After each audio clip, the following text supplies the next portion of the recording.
Okay, Assalamu alaikum and welcome everyone. For the past couple of days, we are having sessions on the theme teaching on AI, and this is yet another session. I'm glad to be able to introduce the speaker of this session. David Rettinger is a leading expert and speaker on academic integrity and teaching in the context of contemporary digital technologies. He's a teacher, administrator, and scholar with over 2 decades of experience, and is currently the applied professor and the undergraduate program director at the University of Tulsa. He holds a PhD and MA in psychology from the University of Colorado Boulder and an AB from the University of Michigan, Ann Arbor. David has authored 2 books, including the recently published book, The Opposite of Cheating, Teaching for the Integrity in the Age of AI, which is also the topic of today's session. So let us welcome David for his talk today. We should be able to ask questions after his presentations. And for that, we are going to use the chat panel, but please hold your question up to the end, because when the messages are posted in panel, we get a pop-up and it can be distracting. So let's post them close to the end. So David, we are all ears to you. Please take the stage. Well, Sinead, thank you very much for having me. Mojib, it's absolutely a pleasure to be here with all of you. Good afternoon for you, good morning for me. I'm excited to talk with you today about some of the material that we have in the book, The Opposite of Cheating. I want to start by giving credit to my co-author, Tricia Bertram-Gallant, without whom much of the content would not exist. So this has definitely been a team effort. So let's start with where we're going to start. So what are the plans for today's session? Well, first, I want to give you a bit of a sense, and it sounds like you've been talking about this already throughout the week, just how big of a change we're looking at. We'll talk about the scope of the changes that AI will bring, and also a little bit about the things that AI does not change. We'll talk about how Gen AI and academic misconduct or cheating interact, and then we'll talk a little bit about some of the basic core principles of academic integrity and how and why they do and do not change in the context of AI. Then we can talk a little bit about some very particular ways to make decisions about how you want to incorporate or not artificial intelligence into your own coursework. And then at the end, I'll talk about a couple of cool tools and options for you as scholars and for us that I've been using to help my students learn what we're doing.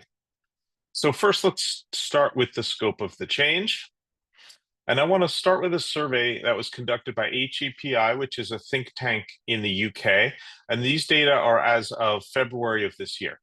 And so the question they asked UK undergraduates is, what have you been using artificial intelligence for so far? And now this is I think a pretty reasonable snapshot of the most recent school year.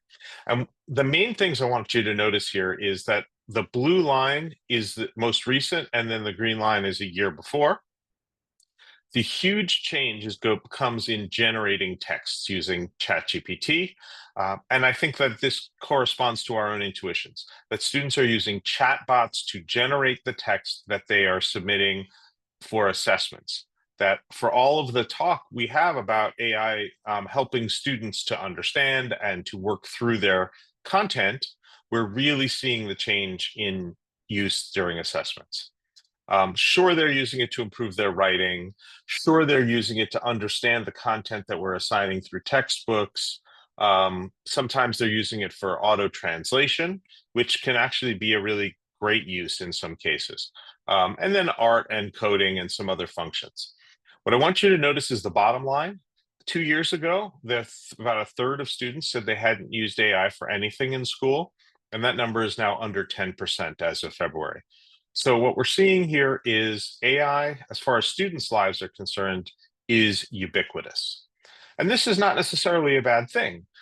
One thing this question does not ask is, what did your professors expect you to do with regard to AI? A lot of times we're asking them to use them or giving them no guidance whatsoever.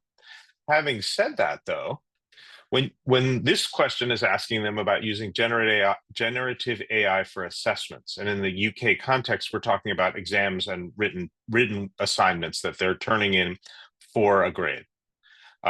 So let's start at the bottom again here. None of the above went from 47% 2 years ago to 12% this year. In other words, the vast majority of our students are using AI on assessments that are determining their qualifications. The good news is the most common use of it is things like explaining concepts. So to the extent that that's acceptable within your class, it seems great that they're using it as additional tutoring or summarizing articles. Now you start to see, though, suggesting research ideas. Depending on the course, it could be very problematic to have AI doing that instead of the student. Structuring their thoughts. This one I find very interesting. So it went from 0% 2 years ago to 39% this last year. And the question that I want to ask you and to give some thought to what extent is AI replacing the critical thinking skills that we expect our students to develop through their university education? If we can leverage AI to help students understand the work better and to be more proficient, then we've developed a really powerful tool. If the AI is becoming a replacement for student thought, then we're in big trouble, simply put. The last graph I want to show you is in the specific context of research. The Digital Education Council asked students, this is in 2024, so again last year, how are you using Gen AI for research? And what you see is that 70% of students, as of 2 years ago, were using it to search for information.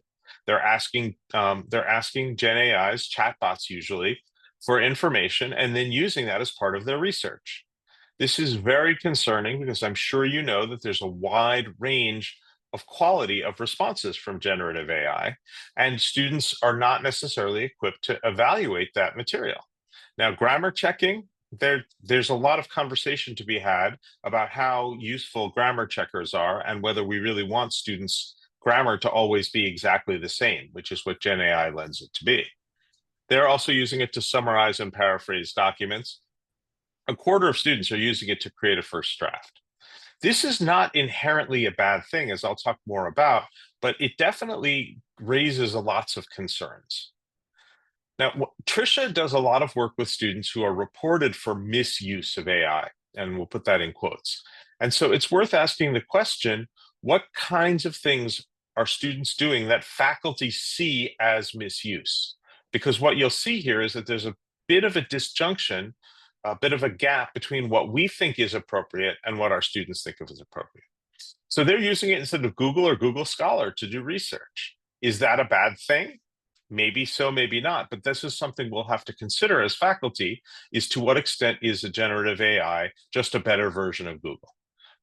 I can tell you, I've been doing this for long enough that when Google Scholar first came out, a lot of my colleagues refused to allow students to use Google Scholar because they wanted them to become proficient with the old databases. Heck, when the databases came out, I had professors in my own education who wanted me to keep going to the library and use the card catalog because they did not envision the future.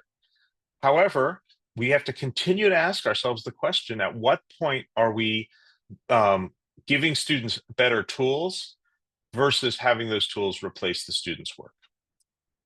Students, they use it to check if their assignment addresses the prompt. I actually think that's a great use of generative AI, but some faculty did not. To create exam study notes. Again, this could potentially be very useful. However, cognitive psychologists like me know that actually the creation of the notes is far more important to the studying than the actual studying from the notes. So students are handicapping themselves by using Gen AI in this way. They use it and they use the term brainstorm a response to an assignment, which really means give them the idea for their assignment, which seems very problematic. Summarize assigned materials. If you're asking them to respond to a text or a case study, it's very concerning that they're not understanding it directly. To make their writing sound better. This one can really go either way. In a technical course where the key point is communicating a thought process, perhaps it's not so important that they use Gen AI to make their writing sound better. In a writing class, of course, it's hugely problematic. To co-write an assignment, that's a polite way of saying they're using generative AI text instead of their own work.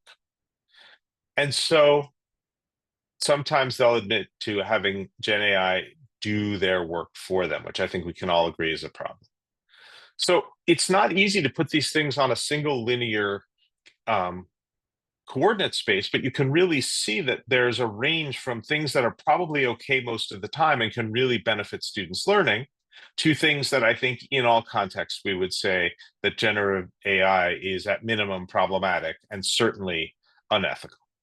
So we are going to have to really think about whether we're okay with our students using Gen AI. And the reason that we have to give this so much thought is that we have a number of concerns about generative AI, both within education and in the bigger picture. So here are some of the broader concerns. First are the environmental concerns. It uses a tremendous amount of energy to generate the computing that is required for generative AI. And we're not also lucky as to have the energy resources that you have in the kingdom. And so this becomes a huge problem for a lot of folks around the world. It's creating a great deal of environmental damage. Even beyond the energy damage, the water required to cool the kinds of processors required to do generative AI is leading to water scarcity in some places that already had fairly scarce water supplies. Next is our security concerns. Data that are submitted to generative AIs often become part of the training set for those AIs. It is possible for that information to leak out in other answers. The AI companies are very talk about how careful they are with our data, but there have been data breaches of all sorts so far in the very young time that we've had generative AI, whether it's been giving someone else's question as a response to your answer, as opposed to whether it be hackers getting access to people's questions and answers. All of these things have happened, and it's quite disconcerting because people are asking generative AI questions that are quite personal or proprietary. Next, there are some really serious ethical concerns about using generative AI. First has to do with how the Gen AIs are trained. They're trained on material that often the companies that are training them don't actually own the right to. They're scraping the internet for material, which is often already copyrighted. It's not clear at all that they're doing this in a legal or an ethical way. Second of all, we talk about generative AI as if it's trained purely automatically. But in fact, a lot of the reason that generative AIs work as well as they do is that there are armies of people sitting doing hand coding of responses. So they're taking a look at responses and marking them as good, bad, or somewhere in between. They're hand typing answers to sensitive questions, not in real time, but in advance. These folks are often very, very well educated English speakers from places where the economy is just nowhere near as good.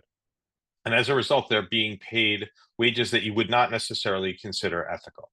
So we're using this work that these folks are doing without really paying for its actual value.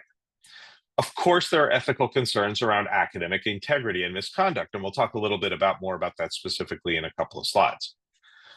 It's also worth mentioning that generative AIs are only as good as the information that are input to them. And as you know, much of their training comes from information on the internet. And as you also know, the internet is a cesspool. I mean, there's a lot of great things on the internet. I wouldn't say otherwise. Heck, we're on the internet right now. But a lot of humanity's worst impulses end up on the internet. And that means those impulses, that information, those writings end up as part of the training of these generative AI tools. This means that our biases are perpetuated. As a good example, in the US, when they first started coming out, if you asked one of these AIs to draw a picture of a scientist, it would always draw a scientist who looks like me. Older, white, male, often with a beard, lab coat, of course. I think we all understand that this is not what scientists all look like, or even most scientists look like around the world. And this is a huge problem because it's just continuing to reinstantiate past biases and challenges. Lastly, there's equity and access. All of these tools cost a tremendous amount of money to use. Much of that cost is being borne by the companies who make them now because they want to get them out into the world. But over time, the better tools are going to become more and more expensive relative to the less well-developed tools. And that means that richer people are going to have better access to these tools. And that's going to create a bigger and bigger digital divide between rich and poor, between developed and less developed countries, et cetera, and so on. And so while we absolutely cannot ignore generative AI, we also cannot ignore the challenges that are going to come with this massive change. The reason we can't ignore it is because this has a potential to be an absolutely revolutionary change to the way we do almost everything. I'm not going to walk you through all of the text on this slide, but first I want to tell you that it was generated by ChatGPT. I asked ChatGPT, all right, so you're so great. What can you do to, in the best case scenario, what can you do to revolutionize education? A couple of these I would like to highlight. First, our personalized tutoring at scale. I think we all know that teaching different students who have different backgrounds, it's quite concerning. It can be really difficult and very time consuming. And so to have an AI tool that answers questions 24 hours a day, 7 days a week with infinite patience has a great deal of potential. I would like to highlight automated feedback and grading.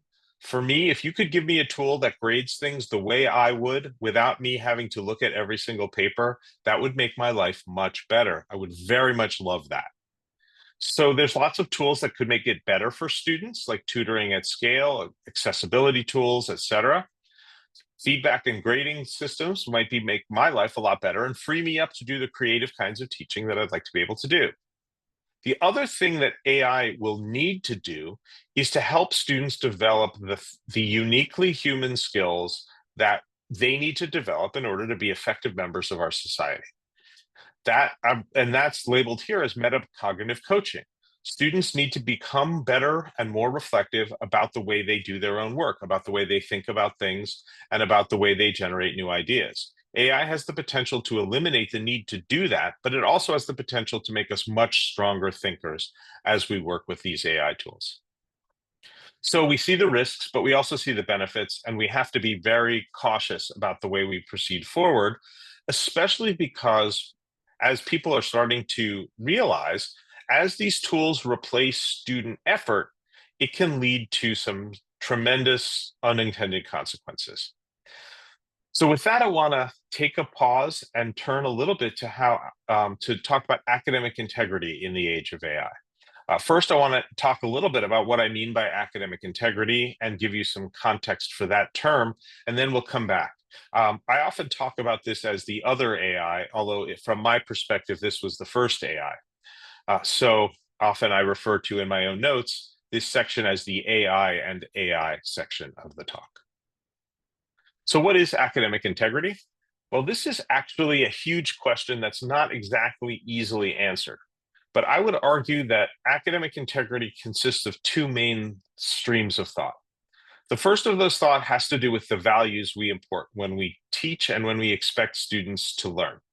And so those fundamental values are the positive aspects of academic integrity. The other part of academic integrity refers to authentic learning. Integrity as a word comes from the same root as integer, and it refers to the fact that there's one thing. So integrity is wholeness or unity. And so academic integrity refers to our values and our intellectual pursuits coming together into a single way of being, that we don't separate the ethical components from the learning components. At least that's my interpretation. And so authentic learning refers to the fact that when students when students display academic integrity, they both display positive values on the one hand, and on the other hand, they're using those values to create their authentic learning. They are genuinely learning. And by authentic, what I mean is that they're really doing the work, but that the work that they're doing is authentic to their context, which means that they're incorporating the cultural and social and interpersonal aspects of their lives into their work, and that it's authentic to the university and to the university culture that you're creating. King Fahd, I think, is a unique and special place, and so it's important that the work they do reflect what's special about your institution. So when we talk about those values first, I'd like to talk about values that have been written about extensively by the International Center for Academic Integrity. I was fortunate enough to be elected to serve as the president of ICAI, but it was long after these fundamental values were written. I consider myself a caretaker of them rather than as a creator. So ICAI, when the fundamental values were written, conceived of academic integrity as an aspirational state. You don't show up one day and have academic integrity. And in fact, you could argue that no one ever really has academic integrity. It's much more something that you do than something that you have or something that you are. We all strive to be a person of integrity. We are all works in progress, right? I think you can ask yourself, have you broken a rule or at least an ethical value recently? And I think we all answer yes. When I give this talk in person, I ask people to raise their hands if they drove faster than the speed limit on their way to work or on the way to the talk. I gave this talk in Kansas in the US on Friday. Everybody raised their hand. Now, in different cultural contexts, what this looks like looks different, but we all understand which rules are important and which rules are less important. And we all tend to follow those rules according to our own models. We all wish we could do better, and that's what I mean when I say academic integrity is a competency. It's also a core component of good teaching and learning. Ethical teaching is not separable from quality teaching. ICAI, to this end, produced a set of 6 fundamental values. Those fundamental values are honesty, trust, fairness, respect, and responsibility. In other words, the way we learn should be done. There is a way that we learn and a way that we teach that ICAI is promoting. I also add that it's the courage to act on these values, even in the face of adversity, which recognizes that it's not always easy to do the right thing, to do the fair thing, to treat people with respect who maybe we don't respect. So as you add this all together, the way I would see it is this, and this is where the name of the book came from.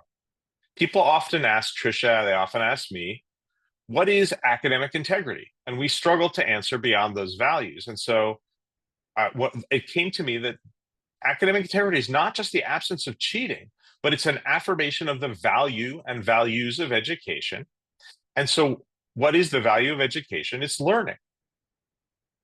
And so if you take one point away from this talk, the point I would hope you would take away from this is stopping cheating, dealing with AI, however you want to think about it, is not a function of stopping students from doing something, but rather from getting them to do the right things in the right way at the right time.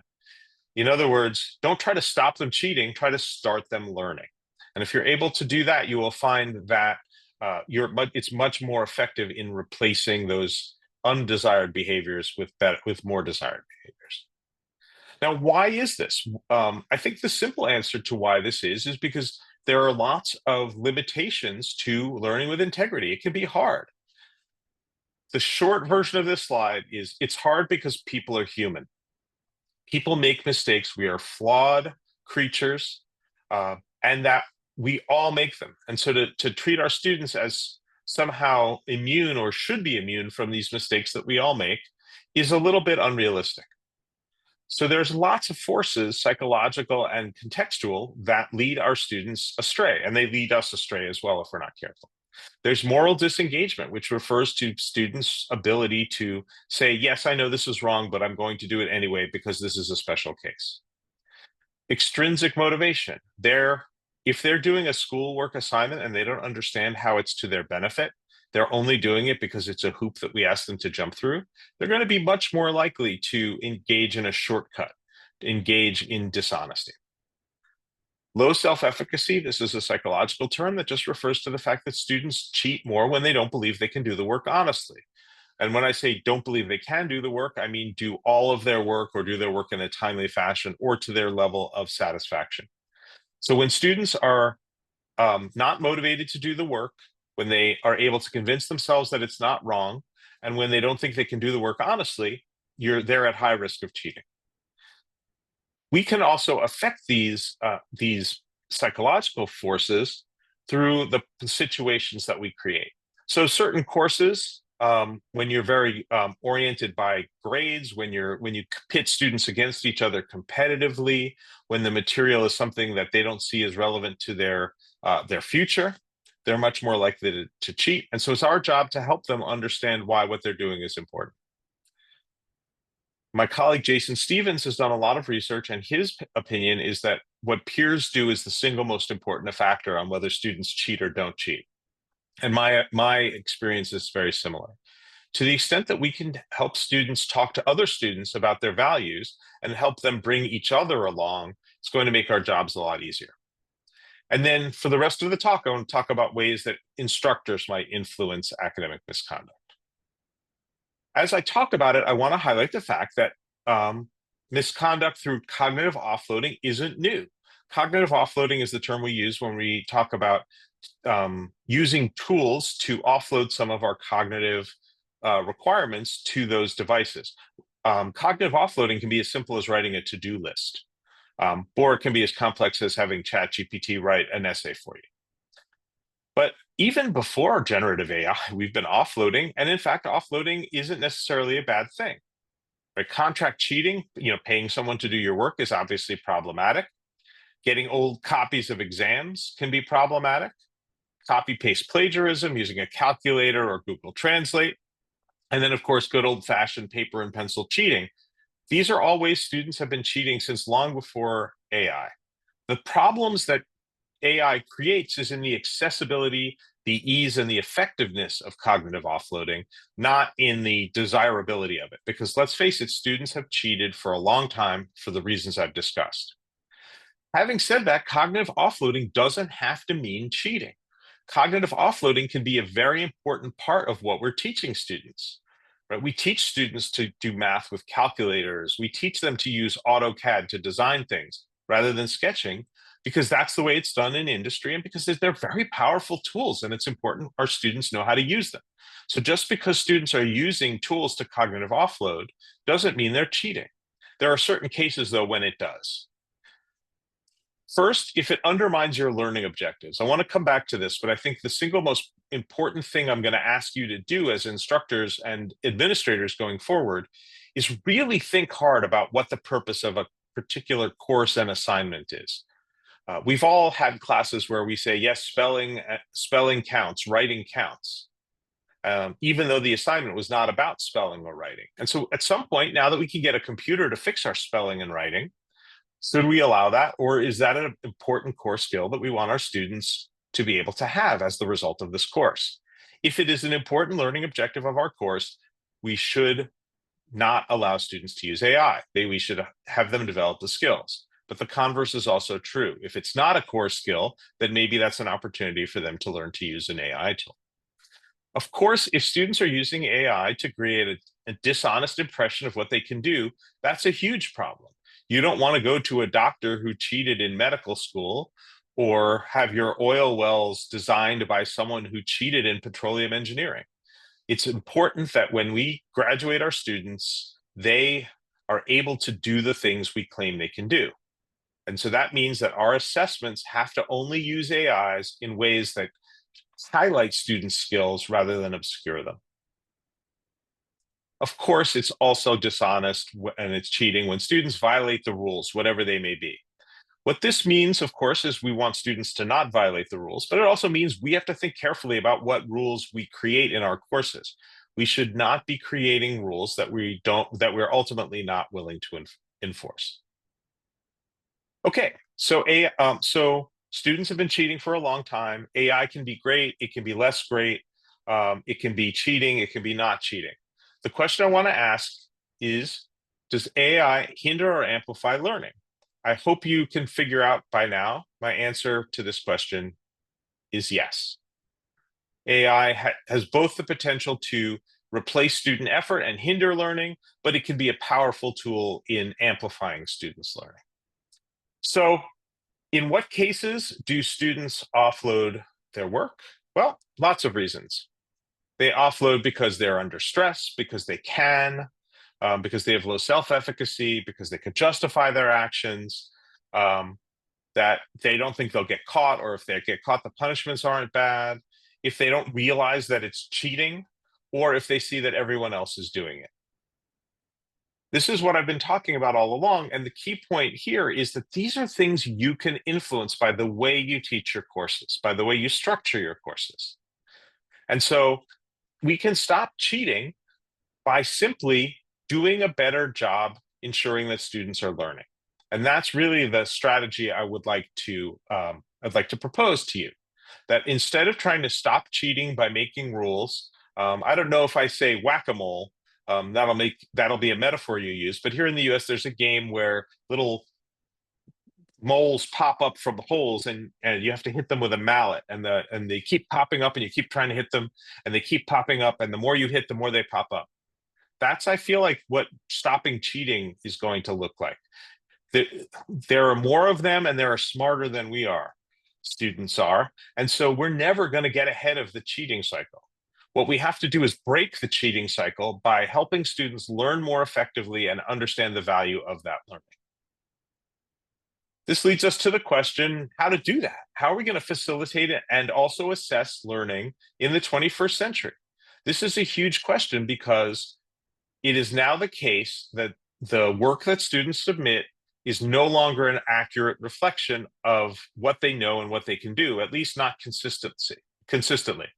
And so we're going to have to find ways of both assessing student work to make sure that it's really their work and it really demonstrates their knowledge, but also to make sure that they're actually getting that knowledge in the first place. So how are we going to address this concerns? Well, here's a set of strategies that I will propose. As I mentioned, first, we're going to reconsider our learning objectives and revise them where they're necessary. This is sort of like a table of contents, so I'm going to go through each of these things in more detail in a moment. Once we've reconsidered and changed our learning objectives, then we're going to determine which of these objectives can be augmented with AI and which are foundational skills that should be AI independent. So for example, you may have students in calculus, they'd best be able to do basic arithmetic, multiplication, division. If they can't do that smoothly and comfortably without cognitive load, it's going to be very difficult for them to learn calculus. The other thing you want to determine is what are the durable human skills? What are things you don't want AI to do because they can't do, or because we don't trust AI to do? These are things like interpersonal experiences or ethical roles. There's some stuff AI just shouldn't do, at least at this point in its development. And so we have to figure out what that is in our disciplines and make sure our students are able to do it. So once we've changed our learning objectives, figured out which skills can be AI independent and which ones can include AI, then we change our courses, change the assessments that we use to determine if students have these skills, and also figure out the learning that's required for them to do it. Okay, so first let's start with learning objectives. Many of you have probably seen the backward design model. I don't want to go into too much detail, but I do want to make sure everyone's on the same page. The backward design model is sometimes called teaching for understanding, and it's considered backward because we start with the end in mind. This is a Stephen Covey quote, but it works in a lot of places. Figure out what a knowledgeable, competent student looks like when they finish your course, right? You have to figure out what they can know, what they must know, what they can do. And then also, what do they need to move on to their next courses? And so first start at the end. What does it look like?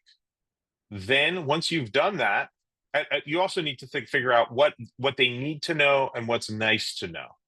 Because one of the things that AI is going to do is it's going to make it more important that we focus on the most important things, because AI can do some of the work around the edges. Okay, so once we've designed those goals, then we're going to plan our assessments. So figure out if this is the knowledge and skill set students need, what is an authentic demonstration of that knowledge and skill sets? This means we need to move beyond exams, beyond written papers, beyond lab reports. We need to think about what does human knowledge look like in the 21st century? Talk more about this in a bit, but I think that the gold standard for understanding whether someone knows what they're talking about is speaking with them about it. It has been since the ancients, right? Conversations have determined whether people understand what they're talking about. And I think those sorts of assessments plus process assessments can be very effective. Okay, so once we've planned our assessments, then we're going to figure out what we need to do to help students be effective at those assessments. In other words, we have to plan the learning activities. Are we going to give them lectures? Are we going to give them labs? Are we going to flip our classrooms? What sorts of opportunities should we give our students, including the use of AI, in order to help them be successful with these assessments so they can meet their goals? This is backward design. This is a huge amount of work if you have a course designed to rebuild it backward. And so I don't necessarily suggest that you start this immediately, but I do encourage the university to give you space to redesign your courses over the course of summers or years so that your courses can be backward designed with AI in mind. So this will take time. This is one of those big strategies. However, there are some smaller strategies that we can think about incorporating AI into our courses. One of my favorite ways to think about this comes from Mike Perkins' Leon First Jasper Rowe. This is the AI assessment scale. You can see the URL at the bottom of the slide. I strongly encourage you to look at this site if you haven't yet. There's a lot more information than just this one pretty graphic. What they suggest is that for every time you want to assess students in your current courses, you want to put that assessment onto this 1 to 5 scale. Now that scale ranges from 1, which is no AI, to 5, which is an unusual level. You probably won't have much of that, which is AI exploration. So at level 1, you're going to tell students you can't use AI, period, paragraph. You must demonstrate core skills and knowledge. Use this level sparingly, but when you need it, you really need it. But you have to determine if this assessment is testing a core skill or other things. Some assignments you might determine are complex assignments, but you're not really teaching them project management in all cases. And so it's okay to ask them to use AI for planning, idea development, research. That's okay, as long as they are transparent and document their work. AI collaboration is a possibility in some cases. In this cases, if the text is really secondary to the learning process, if the deliverable is less important than the content of the deliverable, then sure, AI collaboration might make sense. Sometimes you want them to use AI in its entirety because that's a tool that they'll be using AI on in the future. So this is the case where you might ask an advanced coding class to code with AI and see how it does, to critique the AI code or the AI design work or something like that. So they're using AI extensively, but in a way that is reflective, that is critical. And so you can do this tomorrow. You can take this and take an assignment and go through it and see which level it falls on. And if it falls on level 2 through 5, you probably want to revise it. How do you go about revising it? Well, in any talk on teaching, I'm pretty much required by US law to put Bloom's taxonomy on a slide. So here it is. If you've been thinking about what you're asking your students to do along Bloom's taxonomy, you should be able to now reconsider that in the light of AI. So in the case of the lower levels, you're going to review your assignments. You're going to see in what things AI can do and what things are distinctive human skills. So for example, remembering things, AI of course can do this easily, but your students will need to have this information when the power goes out. Moving all the way up a level, you might have students evaluating materials. Now, of course, AI can assess pros and cons, develop rubrics, courses of action. But only humans can really engage in metacognition, can really think about their thought processes and determine if those processes are effective. Really, humans should be the one appraising the ethical components of different choices. So for whatever assignment you have, and of course you can use this slide from Oregon State University, you can actually revisit that assessment with respect to AI with the specific goal of making sure that students are focusing on the durable human elements, because they're durable, they shouldn't change. How do you do that? Well, I recommend focusing on the process when students are being assessed. Over the history of academia, or actually over the history of rhetoric entirely, you've been able to tell whether somebody knows what they're saying, whether their argument is sound, by reading their argument or by listening to the argument orally. It's no longer the case that oral or written argument is completely tied to conceptual understanding. AI can generate a surface level argument without any understanding on the part of the user of the AI.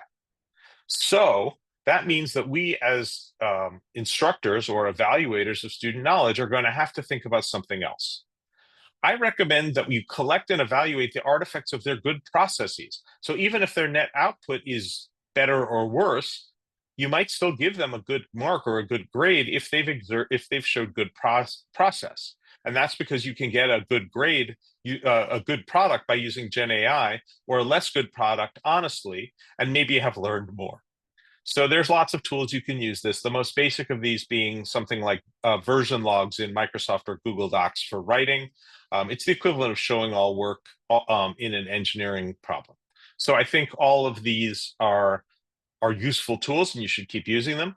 And I also recommend documenting the process through oral reflections. Like I said, talking about things is often the most important way to demonstrate understanding. Having said that, it's great to trust your students whenever you can, but sometimes you have to be completely sure the students know what they're doing. You don't have to do it on every assessment, but if you have final exams in courses, if you have degree-wide comprehensive exams, I strongly encourage you to secure these as best you can. Given limited resources, you can't secure everything equally. But what Philip Dawson suggests is that for those things that really determine whether a student is a competent engineer, for example, it's absolutely critical that we know that they really are able to do the things they claim. We as higher education are responsible for assuring that our students can do what they say they can do, and they know what they say they know. Society invests huge amounts of resources in higher education, and the only way we can justify those resources is by making sure that we both teach our students and are able to demonstrate that they have learned. So if we're going to include Gen AI into their work, it must be used honestly and critically. So honestly refers to the fact that students are transparent about the work that they do. They share prompts, outputs, modifications, anything that they're using. In other words, they demonstrate process. So you got to note that not every tool does this equally well, so you have to be sensitive to that. But they also need to be critical or reflective about the tools that they use, right?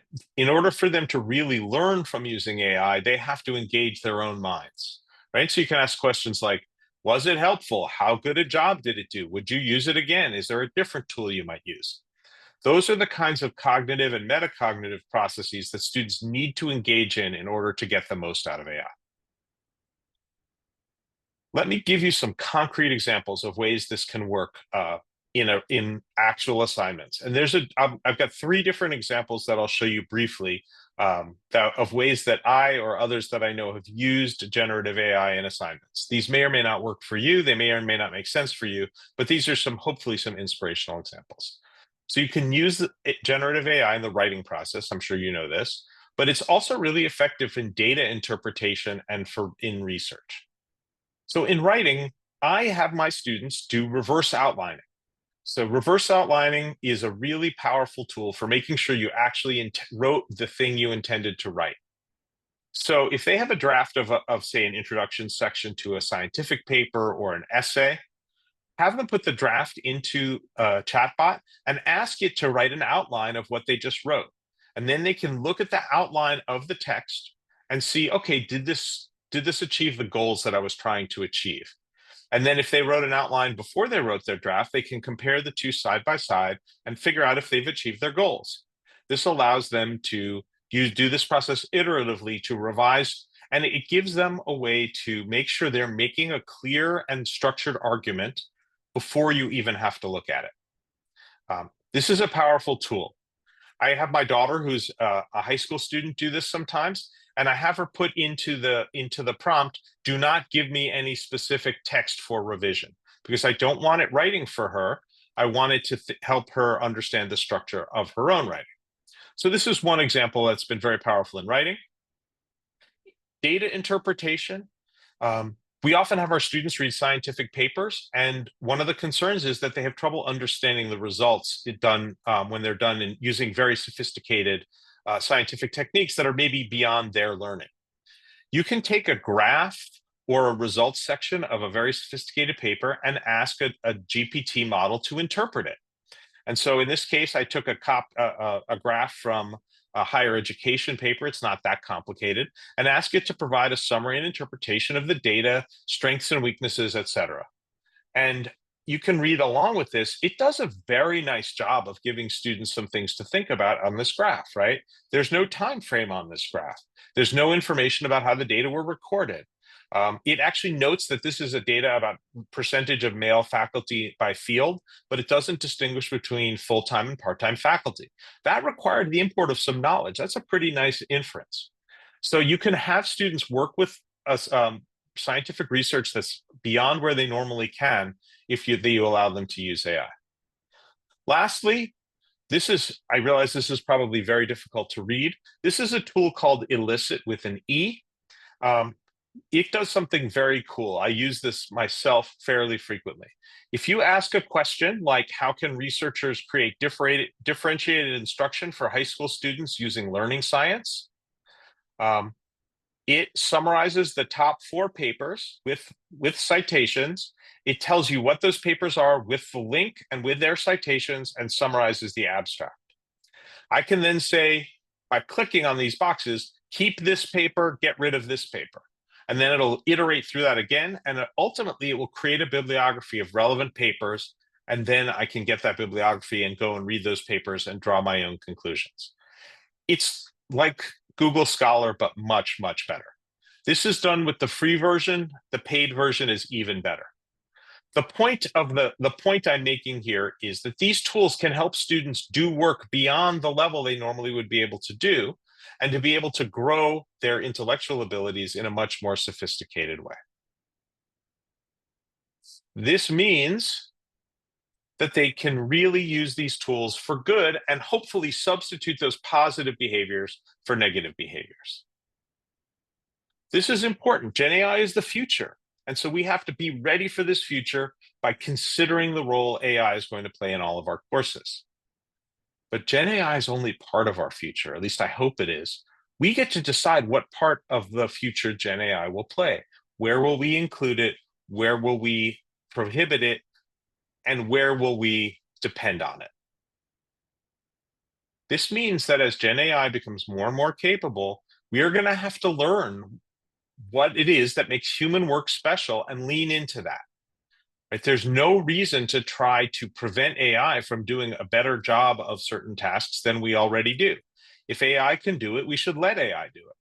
However, I think we can all agree that we're not at a point where we can substitute generative AI for human work, and we may never get to that point. So we need to figure out why we can't make that substitution and what our unique contributions are.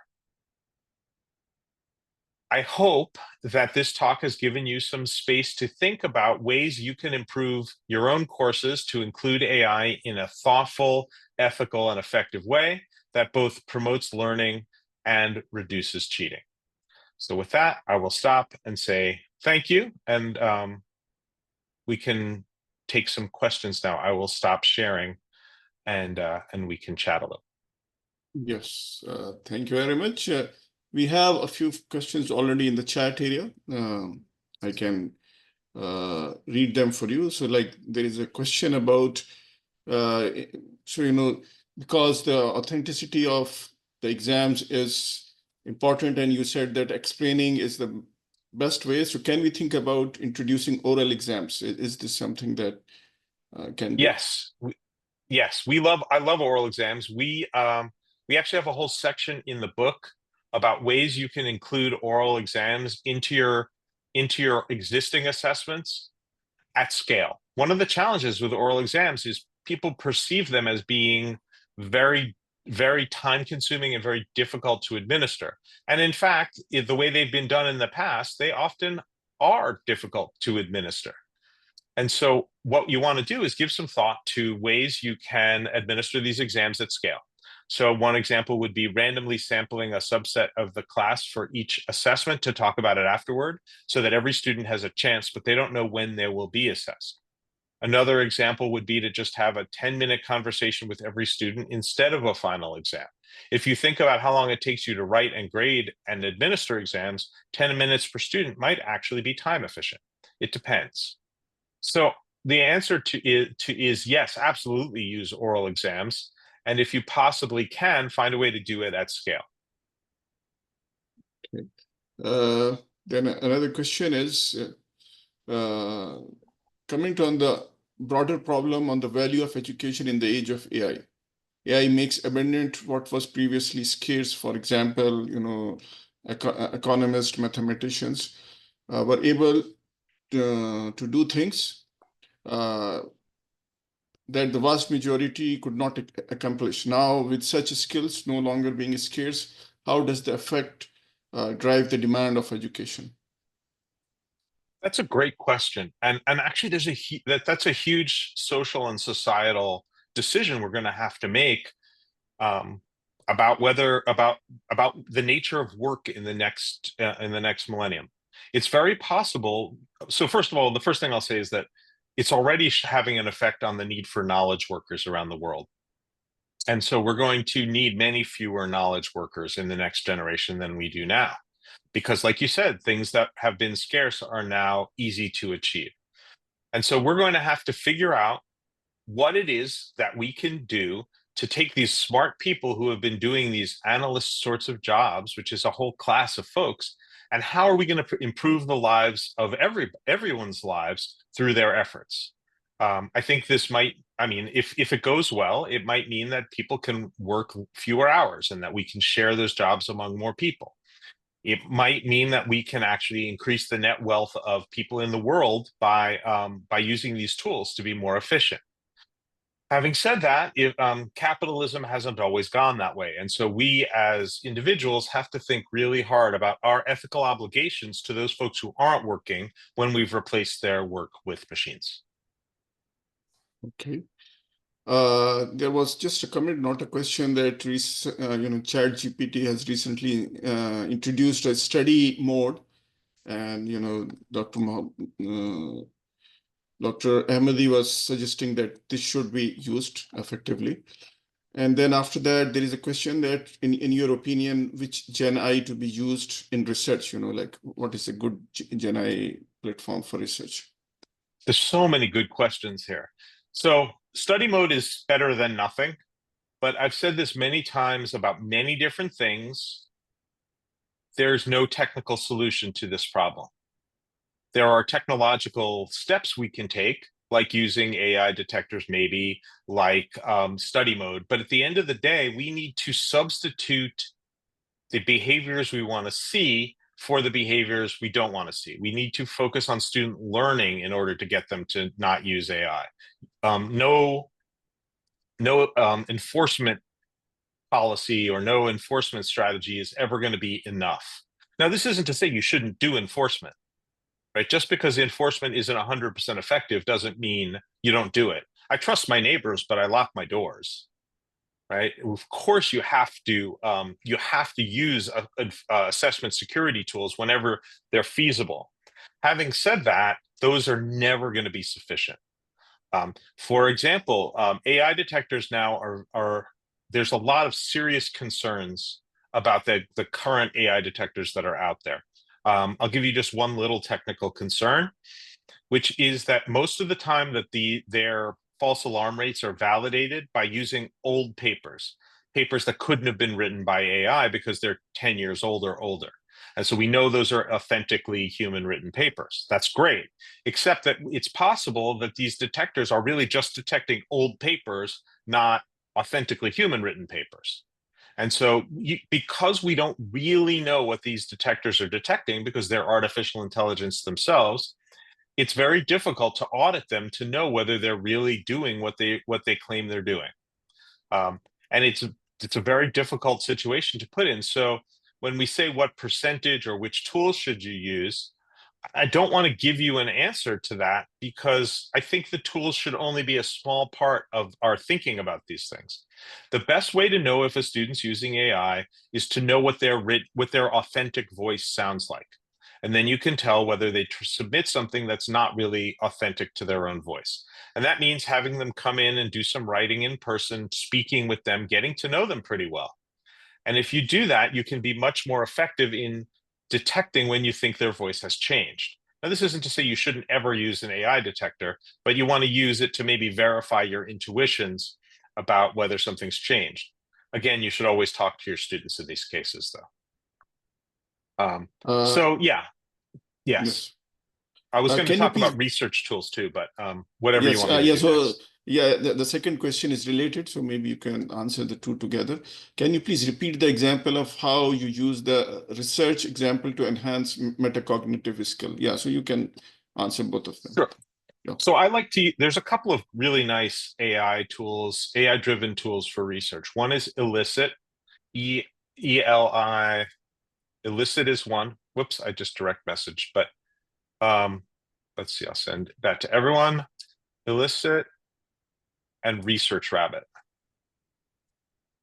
Both are unfortunate names, but they're good tools. Elicit's great because it's iterative. What I mean by that is it gives you research, but it also gives you the ability to refine what you do consistently over and over again. And that's a great metacognitive process, right? If you look at a bunch of papers and it says, well, why did it give me that? I don't want that. Then you have to think about, well, maybe it's because I didn't ask the right question. And so you refine your question, you refine the list of papers that it's working based on, and you get better and better answers. That in itself is critical thinking and cognitive and metacognitive work. As an instructor, if you're going to have your students use this tool, you want them to provide the entire log of their process and both teach them how and also assess them on the metacognitive process they use in interacting with the tool. Research Rabbit is sort of the same, except it visualizes networks of papers and researchers. So you can visually see and make connections between different parts of the literature. For someone like me who works in an interdisciplinary space, it's incredibly useful to be able to find work that you might not have found. Yeah, I'm not surprised that Scopus has a tool too. I wouldn't be surprised if they ended up buying one of these other tools to incorporate because it's often more effective to do that. Oh, I'm seeing a great question. Will the joy of finding things out be strong enough to survive in students in the face of easy alternatives? Some yes, some no. That actually gets us back to the question of who our students are in the first place. I'll speak to the U.S. situation because I don't want to claim to know what's happening in the kingdom, but a lot of our students are in higher education because of the financial and work-related benefits that they perceive from it. They think they're going to get a better job, they think they're going to make more money, they won't have to work manual labor. And so they're at university for that purpose, not because they had much joy of learning things in the first place. We're not going to change that, I don't think. AI is not going to do any good in that situation. It's going to make it worse. So students who are at risk are the ones who did come in with some joy of learning, but they're discovering that that their lazy classmates are effectively getting the same outcomes as they are without having to do the work. They are the most important constituency that we have to take care of. We have to nurture their joy, and we also have to make sure that AI is not a reasonable alternative to doing the work, because it's unfair to those students who are doing the work authentically, because they do genuinely care about it, to be punished for the thing we most want to reward them for. So that's why I suggest that these changes we make are so essential. Not only do they raise the overall level of student work, but they protect the work of those passionate, interested students whose work is so important to generating new ideas in the future. Maybe you can pick any other question. We have just 1 minute left, so if there is a question. Let me look through. There's lots of questions about work. And I don't know that I'm qualified to answer them, though. But yeah, I think I see some questions that allude to policy. And my recommendations for policy are very broad, which is to say, I think that the university should make some guardrails around AI and basically allow it to be used in some cases and maybe provide the tools to forbid it in other cases. But I think the university's best role in terms of policy is to allow departments and individual faculty to set the learning objectives of their courses and majors and to incorporate AI in a thoughtful, systematic way. I realize that we have to do things on a rapid basis because things are evolving so fast, but I think it's absolutely essential that we be thoughtful and be pedagogically focused rather than enforcement focused as we look at our AI policies in the future. Okay, thank you very much. We have run out of the time, and I'm glad that you could give such nice talk. And I think from the comment, it's looked like people have really find it rewarding. So let's end here, and have a good day to everyone. Thank you. Let me just say thank you to everyone. I put my email in the chat. If anyone has further questions or comments, if there's anything I can do to support your work, please don't hesitate to get in touch. It would be my pleasure to be helpful. Okay. Thank you so much, David. Thank you so much. We'll be in contact, inshallah. Yes, it was my pleasure. Thank you all. Thank you.